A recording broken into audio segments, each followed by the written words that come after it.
बिस्मिल्लाहिर्रहमानिर्रहीम। अस्सलाम वालेकुम माय यूट्यूब फैमिली, कैसे हैं आप? उम्मीद है खैरियत से होंगे और मैं भी खैरियत से हूँ। अल्लाह पाक का आप सबको खुश रखे, अपने सामान में रखे।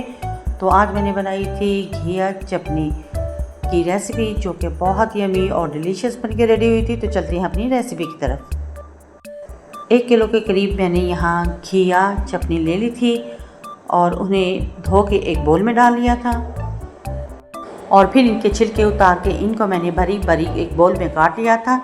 आप जैसे चाहे इनकी कटिंग कर सकते हैं। यहाँ मैंने पतले पतले एक टिंडे के 4 पीस करके इनको बारीक बारीक कटिंग कर लिया था और फिर मैंने फ्लेम को ऑन करके ऊपर प्रेशर रख दिया था। उसमें मैंने हाफ कप से थोड़ा कम ऑयल ऐड कर दिया था और एक प्याज था जिसको मैंने बारीक बारीक कटिंग किया हुआ था, वो भी इसमें ऐड कर लिया और ऑयल के साथ इसको मिक्स कर लिया। और यहाँ पे मिक्स करने के बाद इसे मैं लाइट सा गोल्डन कर लूँगी, बहुत ज़्यादा काला नहीं करेंगे, हल्का से इसे मैंने गोल्डन किया था। और 1 टेबल स्पून इसमें मैंने अदरक ऐड कर दिया था, लहसुन मैंने बिल्कुल इसमें ऐड नहीं किया। और 1 टेबल स्पून अदरक ऐड करने के बाद अच्छी तरह से ऑयल में फ्राई कर लेंगे, मिक्स कर लेंगे ताकि अदरक की खुशबू ज़बरदस्त से सालन में आ सके। यहाँ पे दोनों चीज़ें हमारी लाइट सी गोल्डन हो चुकी थी और 2 अदर टमाटर थे जिनको मैंने कद्दूकश किया हुआ था, वो अब मैंने इसमें ऐड कर दिए। टमाटर डालने के बाद अच्छी तरह से मैंने ऑयल में मिक्स कर लिए थे और इनको थोड़ा मैंने भून लिया था। और यहाँ पे अब मैं स्पाइसेस ऐड कर दूंगी। 1/2 टेबल स्पून इसमें मैंने नमक, 1/2 टेबल स्पून इसमें red chilli powder, 1/2 tablespoon ही इसमें मैंने हल्दी पाउडर ऐड कर दिया था और 1/2 टीस्पून के करीब इसमें मैंने चिली फ्लेक्स ऐड कर दी थी। तमाम स्पाइसेस आप अपने टेस्ट के अकॉर्डिंग इसमें ऐड कर सकते हैं, कम या ज़्यादा कर सकते हैं। तो स्पाइसेस डालने के बाद इन्हें अच्छी तरह से मैंने मिक्स कर लिया था और मिक्स करने के बाद इस पे मैंने 5 मिनट के लिए ढक्कन देकर स्टीम पे छोड़ दिया था। 5 मिनट के बाद जब मैंने ढक्कन हटाया तो यहाँ पे टमाटर काफ़ी हद तक मेल्ट हो चुके थे और इनको मैंने अच्छी तरह से कुक कर लिया था, यानी कि मसाले की ज़बरदस्त तरीके से हम भुनाई कर लेंगे। यहाँ पे मैंने अच्छे तरीके से टमाटो की मसाले के साथ भुनाई कर दी थी और ऑयल यहाँ पे सेपरेट हो चुका था। और जो मेरे पास टिंडे थे 1 किलो के करीब की मैंने कटिंग करके रखा था, पानी में डिप करके रखे थे, वो इसमें मैंने ऐड कर दिए। और यहाँ पे टिंडे मैंने थोड़े थोड़े करके इसमें ऐड कर दिए थे और उन्हें अच्छी तरीके से साथ साथ मैंने मिक्स कर लिया था। सारे टिंडे डालने के बाद अच्छी तरह से इन्हें मैंने मिक्स कर लिया था और थोड़ा सा इनको मैंने कुक कर लिया था ताकि ज़बरदस्त बन के तैयार हों।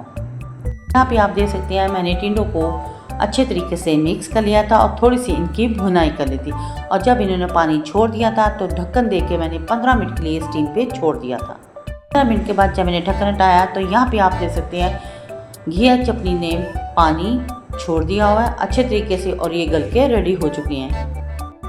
अब यहाँ पे मैं इनकी भुनाई कर लूँगी और छुरी की मदद से इनको मैंने चेक कर लिया था, ये बिल्कुल गल के परफेक्ट रेडी हो चुके हैं और अब हम इनकी ज़बरदस्ती भुनाई करेंगे। तो यहाँ पे मैंने टिंडों की अच्छी तरीके से भुनाई कर ली थी और साथ ही 1 टेबल स्पून ज़ीरा धनिया क्रश किया हुआ इसमें मैंने ऐड कर दिया था और मज़ीद इसको मैंने कुक कर लिया था। और यहाँ पे अच्छे तरीके से इनकी मैंने भुनाई करी थी। घिया चटनी की बहुत अच्छे तरीके से भुनाई करेंगे, इनमें जो पानी होता है वो ड्राई हो जाएगा और ये ऑयल छोड़ देंगे।